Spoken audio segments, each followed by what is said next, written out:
ඉතින් ඔන්න මහරජා කෙනෙක්ගෙත් බංගලෝව එකට ආවා. ඉතින් බලමු. ඉතින් මේ බලන්න.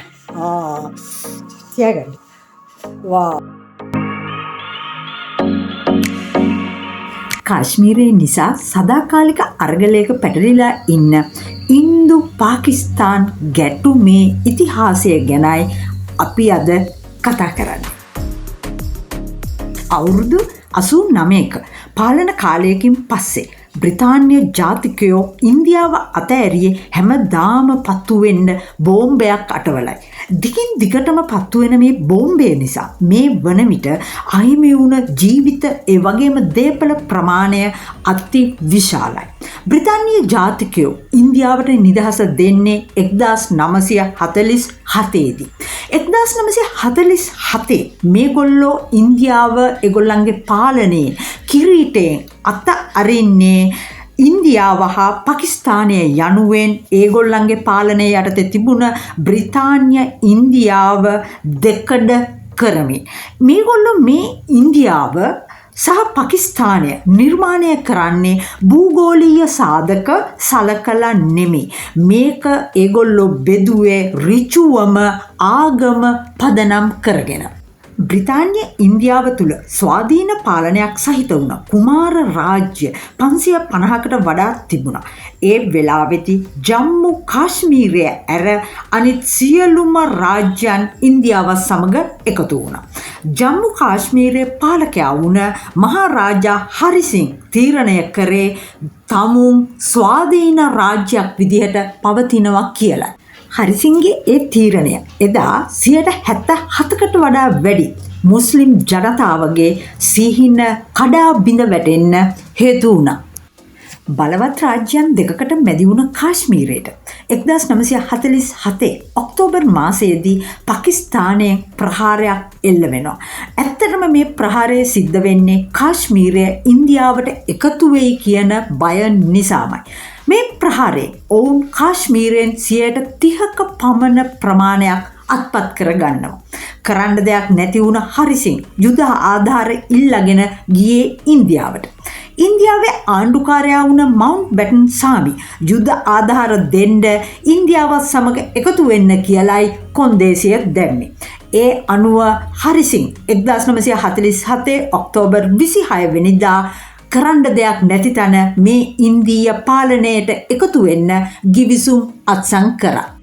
ඒ අනුව තමයි ඉන්දියාව හා පාකිස්තානයේ පාලනයේ යටතේ පැවති කොටස් අතර හමුදා පාලන රේඛාව එහෙම නැත්නම් line of control කියන එක බිහි වෙන්නේ. ඇත්තටම මේක දේශ සීමාවක් නෙමෙයි. මුළුමනින්ම මේක හමුදා පාලන රේඛාවක්. ඉතින් අදටත් මේ line of control කියන මේ පාලන රේඛාව හරහා තමයි දෙපාර්ශවය එකිනෙකා වෙත වෙඩි ප්‍රහාර එල්ල කරගන්නේ. මේකින් උනේ ප්‍රශ්නය තවත් දුරදිග ගියපු එකයි. ඒකට මූලිකම හේතුව උනේ පාකිස්තානයේ ජලය සැපයන ගංගාවල මූලාශ්‍ර තිබුණේ හිමාචල් ප්‍රදේශ, ජම්මු හා කාශ්මීරේ. මේ නිසා ඉන්දු ද්‍රෝණියේ ජලය සම්බන්ධව නැවතත් ගැටුම් නිර්මාණය වෙන්න පටන් ගත්තා. මේ හේතුව නිසා තමයි 1960 සැප්තැම්බර් 10 වෙනිදා ඉන්දුස් වෝටර් ට්‍රීටි එහෙම නැත්නම් ඉන්දු ජල පනත බිහි වෙන්නේ. මේ පනත ඇති කරන්න මූලිකත්වය ගත්තේ ලෝක බැංකුවයි. ඒකට හේතු වුණේ මේ ජල ගැටලුව මුළුමනින්ම පාකිස්තානයේ ආර්ථිකයට බලපෑම් ඇති කිරීමයි. පසුගියදා ඇති වුණ පෙහෙල්ගම්වල ප්‍රහාරයත් සමගම ඉන්දීය අගමැති මෝදි හිටි අඩියෙම අප්‍රේල් 23 වෙනිදා අහෝසි කරේ මේ අවුරුදු 65 පුරාවටම පැවතුන ඒ ජල ගිවිසුමයි. කාශ්මීරය අත්පත් කරගන්න පාකිස්තානය උත්සාහ කරන්න හේතු ගොඩාක් තියෙනවා. ජල මූලාශ්‍ර කාශ්මීරයේ පැවතීම වගේම මිල අධික සැෆ්‍රන් එහෙම නැත්නම් කේශර් ඉන්දියා මේ කාශ්මීරයේ වැවීමත් එක හේතුවක්. ඒ වගේම ඊ타ත්ම ශක්තිමත් දැවයක් වන දේවදාර වැවෙන්නේ කාශ්මීරයේ විතරයි. ඇත්තටම කාශ්මීරය කියන්නේ ස්වභාවික සම්පත් වලින් අනූන මිහි පිට සුරලොවක්. ඒ නිසාම කාශ්මීරය තමන් සතු කරගන්න පාකිස්තානය ඔවුන්ගේ ආරම්භයේ සිටම මේ මොහොත වෙනකං එල්ල කරපු යුද්ධ ගැටුම් ප්‍රහාර සංඛ්‍යාව ඉතාමත්ම ඉහළයි. සාමාන්‍ය නිරන්තර ගැටුම්වලට අමතරව 1947, 1965, 1971, 1989, 2011, 2016, 2018, 2019 වර්ෂ ඉතිහාසගත වෙලා තියෙන්නේ බිහිසුණු යුද්ධ හෝ ප්‍රහාර පැවතුන වර්ෂ විදිහටයි. එදා මහබ්‍රිතාන්‍ය අටවපු සදාකාලික උගුලේ හිරවුණ පාකිස්තානය සහ ඉන්දියාව දැන් එහි උච්චස්ථානයටම එහි ගැටුම්වල උච්චස්ථානයටම පැමිණ සිටින්නේ දෙපාර්ශ්වයම යුද ශක්තියෙන් අද බලවතුන් බවට පත්වෙලා තියෙන නිසා. ලංකාවෙන් මේ වෙනකොට කාශ්මීරයට ගියපු අවසන් සංචාරකයෝ බවට අපි පත්වෙනවා කියලයි අපි විශ්වාස කරන්නේ. දවස් 10ක් විතර කාශ්මීරයේ ගත කරපු අපේ අත්දැකීම් ගත්තම අපට නම් කියන්න තියෙන්නේ මේ කාශ්මීර වැසියන් ජීවත් වෙන්නේ දැඩි පීඩනයකට ලක් වෙලා කියලයි. ඇත්තටම ඒකට එක හේතුවක් තමයි කාශ්මීරය පුරාම ස්ථානගත කරලා තියෙන ඉන්දීය හමුදාව සහ යුද්ධ ටැංකි. මේ වන විට කාශ්මීර කලාපයේ මධ්‍යම සංචිත පොලිස් බලකායන් අපි CRPF කියලා හඳුන්වනවා 26ක් ස්ථානගත කරලා තියෙනවා. 2020 දී මේ CRPF බල ඇණි වලට වෙඩි නොවදින සන්නද්ධ හමුදා වාහන සහ වෙඩි නොවදින කබායන් ලබා දීලා තියෙනවා. ඉතින් මේ දේවල් දකින මේ දේවලුත් සමග ජීවත් වෙන කාශ්මීර වැසියන්ගේ નિરાයාසයෙන්ම තමුන්ගේ හදවතේ මනසේ නිර්මාණය වෙන්නේ වෛරී හැඟීමක් කියන එකයි අපට නම් ඇත්තටම අපේ මේ ගමනෙන් අපිට තේරුම් ගියේ. මේ වගේ තත්ත්වයක් නිර්මාණය කරන්න මූලික අඩිතාලම දමාපු කාශ්මීරයේ ඉඳපු මහරජා හරිසිං පාලකයා වුණ මහරජා හරිසිංගේ මාලිගාවත් නරඹන්න අපි අමතක කළේ නැහැ. ඉතින් ඔබට ආරාධනා කරනවා මහරජා හරිසිංගේ මාලිගය කොහොමද කියන එක බලන්න කියලා. ඉතින් මහරජා හරිසිංගේ බංගලෝ එකට මට එන්න පුළුවන් වුණා. එයා තමයි last king in the Kashmir area. ජම්මු Kashmir ප්‍රදේශයේ හිටපු last king. මහරජා හරිසිංගේ බංගලෝ එක තමයි මේක. ඉතින් අපි බලමු 1895 දී මහරජා හරිසිං උපත ලබන විටත් ඉන්දියාව බ්‍රිතාන්‍යයේ යටත් රාජ්‍යයක් විදිහටයි පැවතිලා තියෙන්නේ. වයස අවුරුදු 31 වෙනකොට ඒ කියන්නේ 1926 දී තමයි හරිසිං රාජාභිෂේකය ලබන්නේ. දින 3-4ක් තිස්සේ පැවතුන මේ රාජාභිෂේක මංගල්‍යයේදී ඔහු පැළඳූ ආභරණවල වටිනාකම එවකට ඩොලර් මිලියන 20ක් ඉක්මවන බවයි ඉතිහාසයේ දැක්වෙන්නේ. අද නම් ඒක ඩොලර් මිලියන 355කට අධිකයි කියලා ඒ වාර්තාවල දැක්වෙනවා. ඔහු වාසය කරපු මාලිගයේ තමයි අපි මේ දැන් දකින්නේ.